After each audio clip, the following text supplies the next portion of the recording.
Physics first পেপারের MCQ খুব বাজে গিয়েছে। উত্তর শিটের সাথে মিলানোর পর 3টা 4টা 5টা 6টা 7টা এরকম সঠিক হয়েছে। তারা ফিজিক্সে পাশ করতে পারবা কি পারবো না? উত্তর হলো পাশ করতে পারবা। কিভাবে পাশ করতে পারবা এই বিষয়টি জানতে চাইলে তোমাদেরকে সম্পূর্ণ ভিডিওটি ভালোভাবে দেখতে হবে, এছাড়া তোমরা বুঝতে পারবা না। শিক্ষা বিষয়ক সকল ধরনের আপডেট ও গাইডলাইন পেতে তোমরা চ্যানেলটিকে সাবস্ক্রাইব করে রাখতে পারো এবং বেল বাটনে ক্লিক করে রাখতে পারো। ভিডিওর প্রথম কমেন্টে একটা টেলিগ্রাম গ্রুপের লিংক দেওয়া আছে, তোমরা সেই লিংকের মাধ্যমে টেলিগ্রাম গ্রুপে যুক্ত হলে পড়ালেখা বিষয়ক সকল আপডেট এবং গাইডলাইন পেয়ে যাবা। তোমরা কি ভাবতেছো যে ফিজিক্স ফার্স্ট পেপারের এমসিকিউ প্লাস রিটেন মিলে একসাথে পাশ করবা? তাহলে তোমরা ভুল ভাবতেছো, কেননা তোমাকে প্রত্যেকটা সাবজেক্টে এমসিকিউ লিখিত এবং প্র্যাকটিক্যালে পৃথক পৃথক ভাবে পাশ করতে হয়। বিশ্বাস হচ্ছে না? চলো তোমাদেরকে একটু বিশ্বাস করাই দিই। তোমাদের এইচএসসি পরীক্ষার জন্য মাধ্যমিক ও উচ্চ মাধ্যমিক শিক্ষা বোর্ড কর্তৃক যে একটা রুটিন দেওয়া আছে, সেই রুটিনটার যদি আমরা একটু নিচের দিকে যাই, এইখানে দেখো দেওয়া আছে কিছু বিশেষ নির্দেশাবলী। তো আমরা এই বিশেষ নির্দেশাবলীর যদি 7 নাম্বার অপশনটা একটু দেখি, 7 নাম্বার অপশনটা এখানে দেখো কি বলা আছে। পরীক্ষার্থীকে তথ্যীয়, বহুনির্বাচনী ও ব্যবহারিক অংশে পৃথকভাবে পাশ করতে হবে। অর্থাৎ তোমাদেরকে রিটেনে, এমসিকিউয়ে এবং ব্যবহারিকে পৃথকভাবে পাশ করতে হবে। যেহেতু ব্যবহারিকে কোনো কলেজ থেকেই ফেল দেয় না, তাই ব্যবহারিক নিয়ে আমরা আলোচনা করব না। আমাদের কি এই বিষয়টা ক্লিয়ার হলো যে তোমাকে এমসিকিউ, রিটেন এবং প্র্যাকটিক্যালে পৃথক পৃথক ভাবে পাশ করতে হবে? তাহলে এখন প্রশ্ন আসতে পারে যে কিভাবে পাশ করবা। এর জন্য তোমাদেরকে এইচএসসির উপর একটা নীতিমালা দেখে আসতে হবে। চলো আমরা একটু দেখে আসি।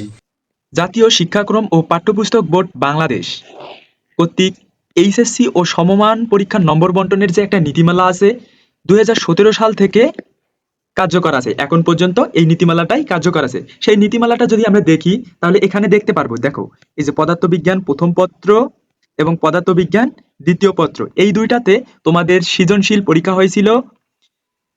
প্রথম পত্রে 50 মার্কের, দ্বিতীয় পত্রে 50 মার্কের। এমসিকিউ পরীক্ষা হয়েছে প্রথম পত্রে 25 মার্কের, দ্বিতীয় পত্রে 25 মার্কের, এবং ব্যবহারিক তোমাদের হবে প্রথম পত্রে 25 মার্কের এবং দ্বিতীয় পত্রে 25 মার্কের। তো পাশ করার ক্ষেত্রে দেখো এইখানে CQ plus CQ 33 mark, MCQ plus MCQ 16 mark. অর্থাৎ তোমাদের ফিজিক্সে প্রথম পত্র ও দ্বিতীয় পত্র মিলে এমসিকিউ কম্বাইন ভাবে পাশ করতে হবে এবং লিখিততেও কম্বাইন ভাবে পাশ করতে হবে। লিখিততে তোমাকে 2 পত্রের সিকিউ মিলে 33 পেতে হবে এবং এমসিকিউ এ তোমাকে 2 পত্রের এমসিকিউ মিলে 16 মার্ক পেতে হবে। দেখতে পেলা যে তোমাদেরকে ফিজিক্স ফার্স্ট পেপার ও ফিজিক্স সেকেন্ড পেপারে কম্বাইন ভাবে পাশ করতে হবে। সেক্ষেত্রে তোমাদের এমসিকিউ এর জন্য ফিজিক্স ফার্স্ট পেপারের এমসিকিউ প্লাস ফিজিক্স সেকেন্ড পেপারের এমসিকিউ মিলে কম্বাইন ভাবে তোমাদেরকে 16 মার্ক পেতে হবে, তাহলে তোমরা পাশ করবা। তোমরা যারা ফিজিক্স ফার্স্ট পেপারে এমসিকিউ এ 3, 4, 5, 6, 7, 8 পাবে বলে আশা করতেছো, তাদেরকে পাশ করার জন্য ফিজিক্স সেকেন্ড পেপারের এমসিকিউ এ অনেক ভালো করতে হবে। ফিজিক্স ফার্স্ট পেপার এবং ফিজিক্স সেকেন্ড পেপার মিলে তোমাদেরকে কি এমসিকিউ এ 16 মার্ক পেতে হবে, 16 মার্ক করে পেতে হবে। তো তোমরা যারা ফিজিক্স ফার্স্ট পেপারে 3 পেয়েছো, তাদেরকে 16 মার্কের জন্য দেখো ফিজিক্স সেকেন্ড পেপারে অবশ্যই 13টা এমসিকিউ সঠিক করতে হবে, তাহলে 13 আর 3 যোগ করে 16 হবে।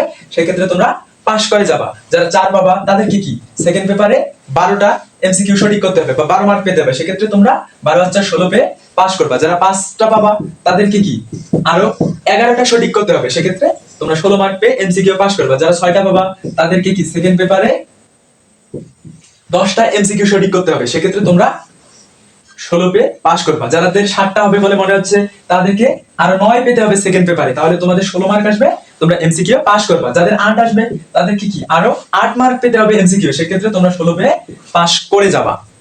তোমরা বিষয়টা বুঝতে পেরেছো কি পারো নাই এই বিষয়টি কমেন্টে জানাই দিতে পারো। আমি রিপ্লাই দেওয়ার মাধ্যমে তোমাদের প্রশ্নের উত্তর দেওয়ার চেষ্টা করব, অথবা তোমরা টেলিগ্রাম গ্রুপে যুক্ত হয়ে সেখানেও প্রশ্নগুলো করতে পারো। তোমাদের সকলের জন্য শুভকামনা রইল।